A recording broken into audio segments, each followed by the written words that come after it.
Hello, everybody, and welcome back to the VWV Workplace Compass Employment Law Podcast. I'm Jess. I'm a legal director and knowledge lawyer in the employment team here at VWV. And I'm Nick, a partner in the employment team. Today we're focusing on the latest changes to unfair dismissal rights under the Employment Rights Bill. You will no doubt have heard that the government has now stepped back from its original proposal for day one protection and is instead moving to a 6-month qualifying period. We'll look at what's changed, why it's changed, and what this means for employers, including the unexpected announcement about lifting the unfair dismissal compensation cap. Yeah, and this episode is part of our Workplace Compass series. So Workplace Compass is our dedicated resource to help employers navigate the significant programme of employment law reform now underway under the Employment Rights Bill. So if you haven't already, please like and subscribe to our podcast. We're going to continue to provide these updates through the entire process as the Employment Rights Bill hopefully soon gets royal assent and moves from Parliament through to implementation. So what's changing then? So as you said, Nick, the government has unexpectedly announced late last week that it is actually going to abandon its plan to introduce day one unfair dismissal rights, and instead it now intends to legislate for a 6-month qualifying period for ordinary unfair dismissal.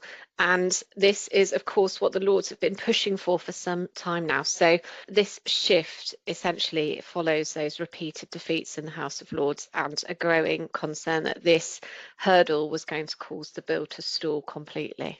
Yeah, and one thing that's interesting here is how the government is framing this change. It's presenting this as a compromise supported by both unions and employer groups, sort of middle ground that achieves its goal of broadening access to unfair dismissal rights, but not to the degree originally promised in its manifesto.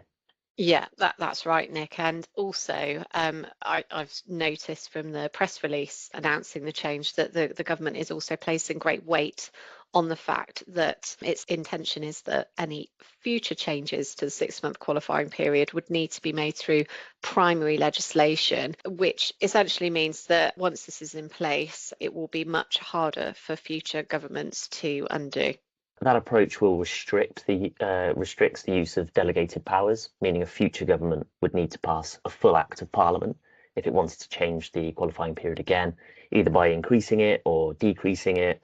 So this signals a significant policy shift. This is meant to be a long-term position. Yeah, absolutely.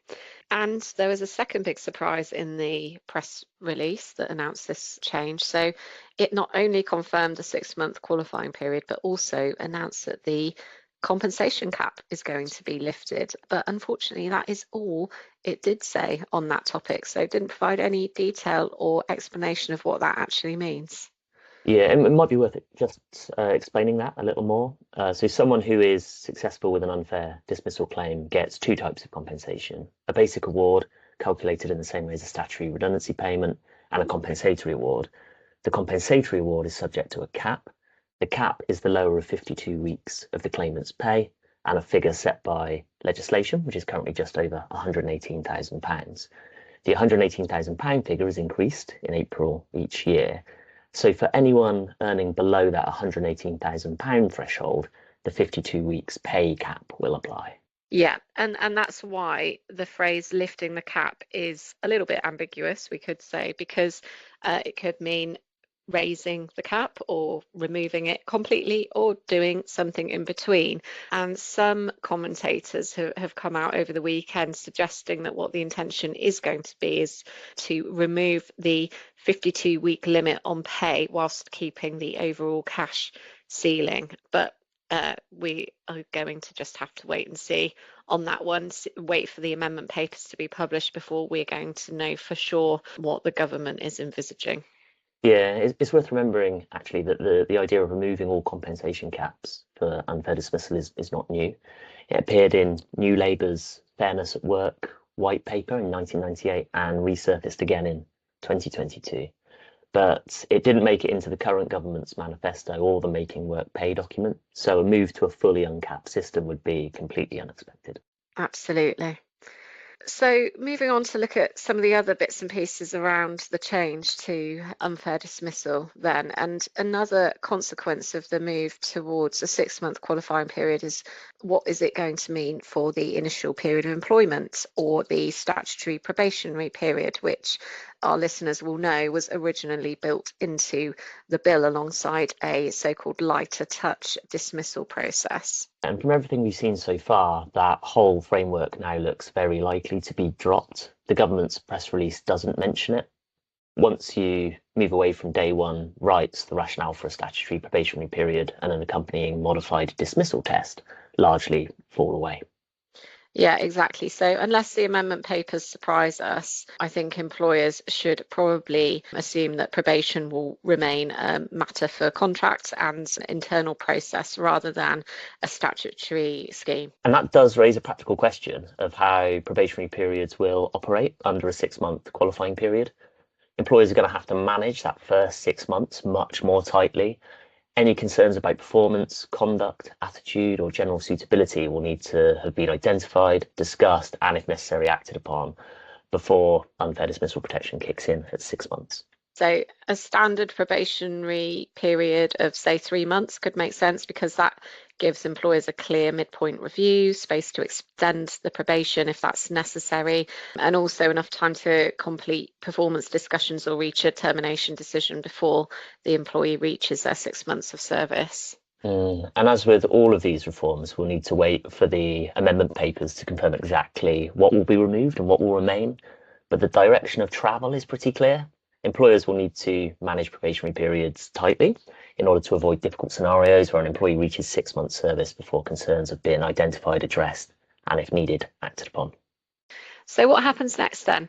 At the moment, all eyes are on Parliament, and the House of Commons is due to consider the revised position on the 8th of December, with the Lords then scheduled to look at it again on the 10th of December. So if both houses accept this as a compromised position and if no new issues emerge, then there is probably still just about time for royal assent before Parliament rises for the Christmas recess.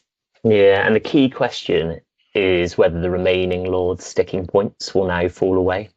The 6-month qualifying period was by far the most significant point of contention. Having secured movement on that, it may well be that the peers step back from the other proposed changes, such as the guaranteed hours opt-out mechanism, the political fund opt-in position, and the industrial action turnout threshold. There's no guarantee, but the government will be hoping that the concession on unfair dismissal now resets the tone and clears the way for agreement. Absolutely. And then we have the implementation timetable, of course. So day one unfair dismissal rights, as they originally were, they weren't scheduled to come into force until 2027. And that was partly because the statutory framework would have required new regulations and quite a lot of guidance. So contrast to that, this move that we're going to have now to a 6-month qualifying period, actually mechanically that's much more straightforward, and it's going to require less in the way of secondary legislation and guidance. Which raises the possibility that the qualifying period could be implemented sooner than originally anticipated. At this stage, though, that's pure speculation. The government has not yet updated its implementation roadmap, and it may keep the existing timetable, even though the mechanics are simpler. We'll just need to watch this closely for any revised guidance once the bill passes. So the next big moment then is the Commons debate on the 8th of December. So if the compromise holds and everything else falls into place, then, as we say, the bill could cross the finish line this side of Christmas. And we should also get some clarity on any changes to the implementation timetable and also the actual legislative wording that is going to underpin the new 6-month qualifying period. And that brings us to the end of this episode. Thank you for joining us as part of our Workplace Compass series. And if you found this episode helpful, please do like and subscribe to our series because we are going to continue to update you as the Employment Rights Bill, or soon the Employment Rights Act, continues to develop. And if you'd like more insights like this, take a look at our full Workplace Compass playlist or visit our Employment Rights Hub for further resources. Thanks for listening and see you next time.